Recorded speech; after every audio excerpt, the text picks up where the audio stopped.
Nursing करती है। अब हम चाहते हैं हमारी ग्रोथ हो, क्योंकि आज का जमाना एआई का है। किसका है?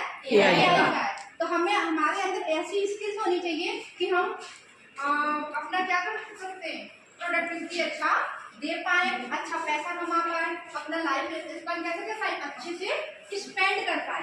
इसलिए हमें क्या करना होगा, अपनी जो भी प्रोडक्टिविटी है हमें नई नई स्किल्स सीखनी होगी।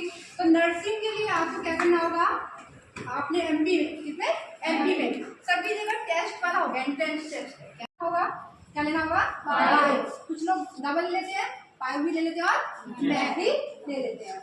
अब नर्सिंग में फ्यूचर क्या है, आप सोचोगे किसी को हॉस्पिटल से एलर्जी है, हमें हॉस्पिटल में जाना, हमें नर्स नहीं है, सिर्फ लैट्रिन बाथरूम करने का, ये हमारी टेंडेंसी पुरानी थी। हम लोग सोचते हैं सिर्फ नर्स लैट्रिन बाथरूम साफ करते, लेकिन ऐसा नहीं है। आज मॉडर्न नहीं है, मॉडर्न एज है, मॉडर्न युग है।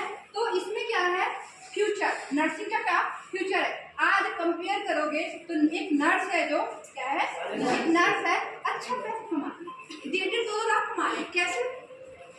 तो आप जीएनएम कर सकते हो, पीएससी नर्सिंग कर सकते हो। तो जीएनएम क्या होता है, 3 साल का डिप्लोमा होता है, डिप्लोमा होता है। और बीएससी नर्सिंग क्या होती है, 4 साल की डिग्री होती है। क्या होती है, 4 साल होती है। अब आप चाहते हो सिर्फ आप कितने में 25-30 साल में आप जैसे बीएससी नर्सिंग करते हो, जीएनएम करते हो, तो जीएनएम करके आप हॉस्पिटल में जाते हो।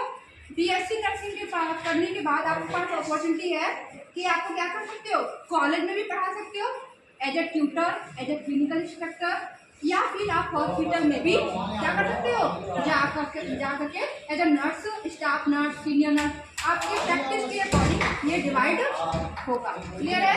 अगर आप चाहते हो कि आपको और पैसे कमाना है और कैरियर ग्रोथ करना है, तो और कैरियर ग्रोथ करने के लिए आप बीएससी नर्सिंग के बाद एमएससी नर्सिंग कर सकते हो। क्या कर सकते हो, एमएससी नर्सिंग। जैसे आप एमएससी नर्सिंग करते हो तो आप असिस्टेंट प्रोफेसर बन सकते हो, एसोसिएट प्रोफेसर बन सकते हो, प्रोफेसर बन सकते हो, रेगुलर बन सकते हो, वाइस प्रिंसिपल बन सकते हो, प्रिंसिपल बन सकते हो। समझ में आ रहा है? और आज के समय एक प्रिंसिपल की जो सैलरी है 150 to 2 लाख, मतलब 1.5 लाख से 2 लाख का क्या है, सैलरी है। क्लियर है? एक ट्यूटर जब स्टार्ट करता है, जैसे बीएससी नर्सिंग आपने किया और आपने कॉलेज में पढ़ाना स्टार्ट किया, तो उनकी स्टार्टिंग 25 से 30 के ऊपर, मतलब आपने इंटरव्यू में कैसे परफॉर्म किया उसके ऊपर क्या जाती है, आपकी इनकम होती है। सही बात है? अगर आप जीएनएम करते हैं तो उसमें भी अच्छा है स्टार नर्स के। अब नर्स का भी कई है, सिर्फ हॉस्पिटल नहीं, होम केयर भी चल रहा है। जानते हैं आजकल जो इंडस्ट्रीज होती हैं फर्स्ट एड देने की। क्लियर है? इसके बाद जो आप कुछ करना है, हमारा मन इससे नहीं भरा है, आप पीएचडी कर सकते हो, आपके नाम के आगे क्या लग जाएगा, डॉक्टर लग जाएगा। क्या लग जाएगा, डॉक्टर लग जाएगा।